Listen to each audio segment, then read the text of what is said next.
Okay, hey everybody, how's it going? Welcome to my video about my top 10 RPGs. It's going to be separated into two videos. One will be this one, which starts from numbers 10 to 6, and part 2 will have numbers 5 through 1. Now, this is a video response to Adele123's top 10 RPGs, and I'm going to list mine off, like I said, from the last 5 to the top 5 in the second part. So, I hope you all enjoy, and I hope you, Adele, enjoy my list.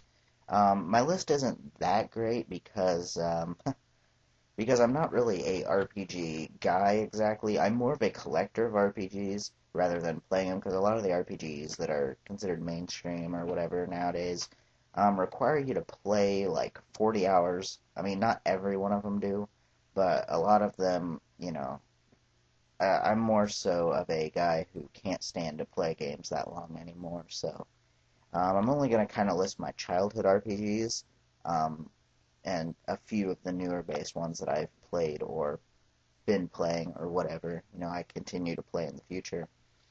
So yeah, we're going to go ahead and start off with number 10. Number 10 is Pokemon Ruby. It's the last game, it was the last Pokemon game that I got for when I was really into the series. I kind of just fell short with Pokemon Red, or Ruby, I should say.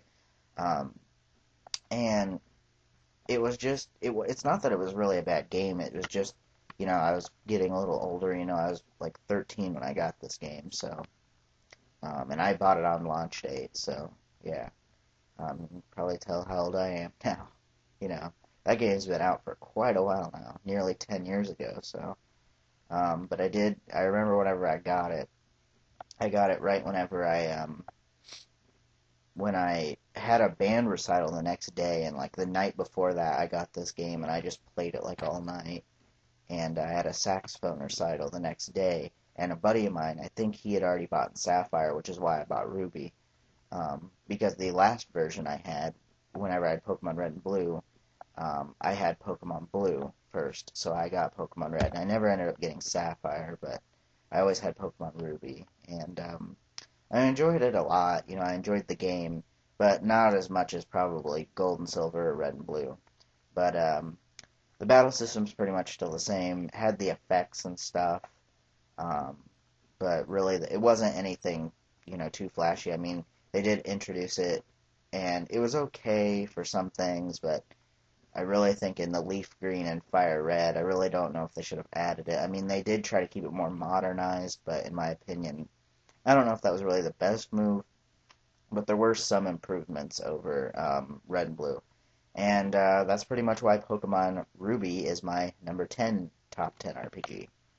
Number 9 goes to Mega Man Battle Network 4 Red Sun. Now, some people may think, well, why would you pick that game of all games? Well, first of all, it was the first Mega Man Battle Network game I ever owned, and I nearly beat it. I got to the final boss, and I just could not figure out how to beat it. And this was back in '04 when the game launched as well. And this was way before YouTube, so obviously I couldn't just go on the internet and watch a video on how to do it. I had to just read text walkthroughs, which I actually did print off the walkthrough or strategy guide or whatever. I found one, I don't know if it was on GameFAQs or where it was from, but I ended up printing it off and paying like $4 from the library because I had to pay for it, 10 cents a page, and it ended up being like $4 and some odd cents.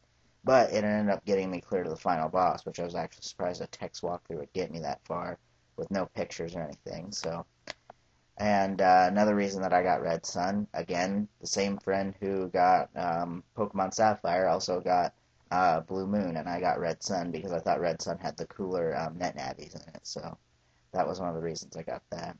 And that's pretty much why that's number 9 on my list. Number 8 goes to Disgaea 2 for the PS2. I really enjoyed this game. It's a very hard game to find. If you can find it at GameStop, you'll be lucky, and it'll be about $25. Actually, shortly after I found my copy of Disgaea 2 at GameStop, I ended up finding it whenever I came to visit to Texas, and it ended up being like $30. I still had like two of them sealed, and I thought about buying them just to resell them on eBay for 50. 50 is probably what you'll get for one brand new, and 35 is typically what you'll find used, and that's if you find a cheap one. That's not including shipping, so. But Disgaea 2 is a great game. It's an SRPG, so I kind of threw it in here because I enjoy Disgaea, so I just thought I'd throw that in. I guess it's not, I don't know if it's really technically in your RPG terms. And one game that will be missing from this list, but if some people consider it an RPG, I honestly do not, is The Legend of Zelda. Ocarina of Time is one of my favorite games, but I don't consider Zelda an RPG. I consider it more of a adventure game than an RPG. So it won't be on this list, but I am going to give it a slight mention. But aside from that, Disgaea 2 had a great battle system, just like the first one did, and it improved gameplay and graphics. Like, for example, when you used a healing character in this game, you didn't always have to just attack an enemy to gain experience and level up. You could actually just straight up heal heal one of your characters, and that would actually gain them experience level up. And that's one thing I didn't like about the first one, which is what I liked about this one. But I liked the story and stuff from the first one a little bit better than this one. And some of the jokes were, they're okay, but some of them were meh in this one. But I like Disgaea 2 over Disgaea 3, and that's pretty much why Disgaea 2 is my number 8.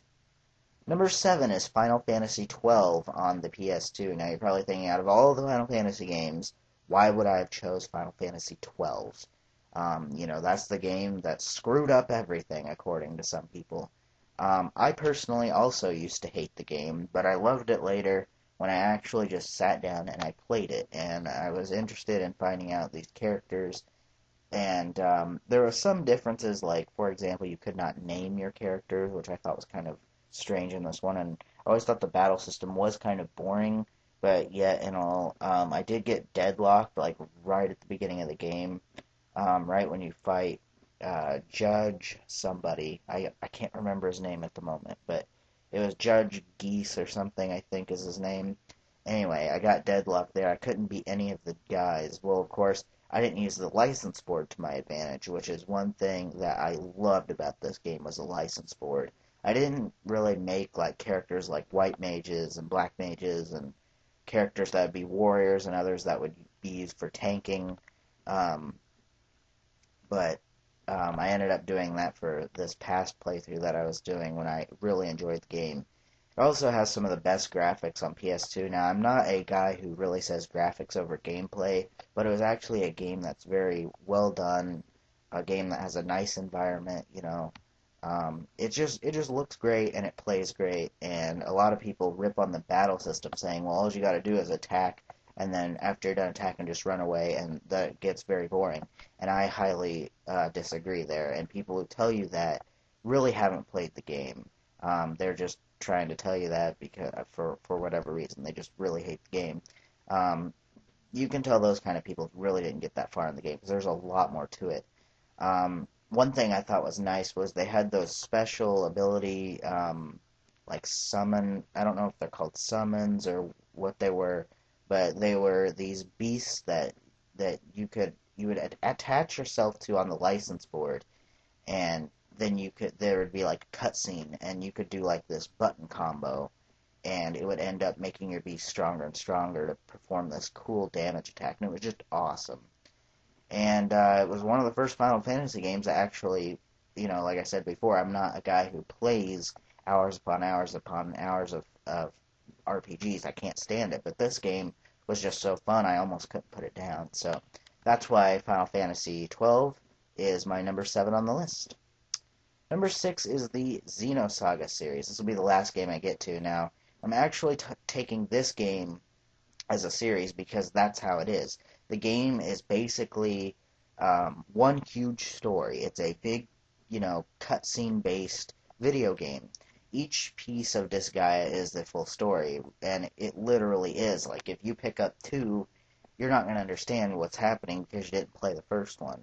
And they are a great series. They're very cheap. They aren't very expensive at all. They have amazing graphics. Namco did a great job on this game. And each of their games had their perks and maybe slightly flaws. The first one had a great story.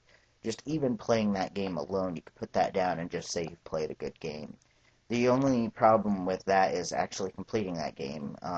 The bosses in there were not, they were more so these bosses that you couldn't just defeat them however you wanted. You had to defeat them a specific way. There was always a specific way to beat each boss, and you had to do it that way to win, which I thought was kind of annoying, but it was still a good story game, and it was a well graphic game for its time. I mean, 2001, you look at these cutscenes, and they just blow you away. Like Dead or Alive Hardcore 2, or Dead or Alive 2 Hardcore, I should say, has amazing graphics, and it's pretty much like on par with that game. That's kind of why I mentioned that game, because that game for 2000 has amazing graphics and still has a decent gameplay engine, as well as Xenosaga 1.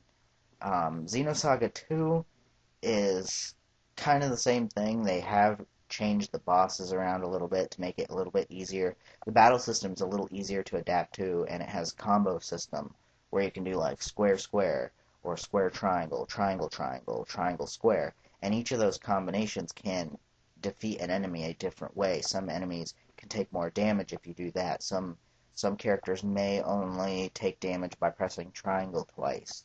It's a very good game, and it had a lot of little different combos and things like that that you could do that made it awesome. The third one was amazing as well. The third one was the last one that was released in 2006, and this game changed the battle style up. It changed the battle system to like a turn-based Final Fantasy game rather than the game it was before with the combo systems, which didn't make it bad at all. It had great graphics. Both games, the number 2 and number 3 were both 2-disc based games, and I believe that Xenosaga Episode 3 each were dual layered DVDs. I mean, they look this good. It's mind blowing to see how good these graphics are and how well the game still plays. That and Final Fantasy 12 are some of the best graphics I've seen on the PS2. Maybe aside from God of War, which I honestly don't think that game is that great, but we're not here to talk about God of War. But for being a third-party type series made by Namco Bandai, overall it was an awesome series, awesome graphics, and awesome gameplay. So I hope you all enjoyed my 10 through 6 run of my RPGs. Next video, part 2, will have 5 through 1. So hope you all enjoyed, and I'll see you all in the next part.